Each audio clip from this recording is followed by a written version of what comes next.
لله وحده الصلاة والسلام على من لا نبي بعده.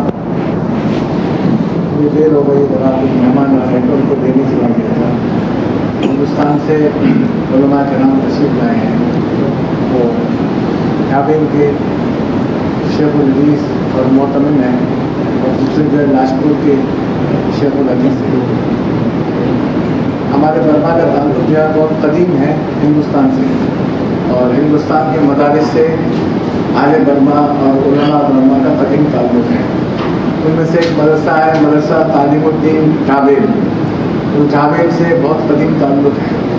اس مسجد کے اندر جو ہے سب سے پہلے دارالفتا کا قیام عمل میں آیا. رنگون میں سب سے پہلا دارالفتا صوفی مسجد میں قائم ہوا. یہ 1916 میں قائم ہوا. 1916 اس وقت قائم ہوا. اور سب سے پہلے جو مفتی تھے وہ حضرت مولانا مفتی احمد بزرگ رحمۃ اللہ علیہ تھے. وہ سب سے پہلے مفتی تھے جو ڈھابے سے یہاں تشریف لائے. یہاں آ کر کئی سال افتاء کا کام کیا, پھر وہ واپس چلے گئے. تو ان کے پودے ہیں جو تشریف لائے ہیں.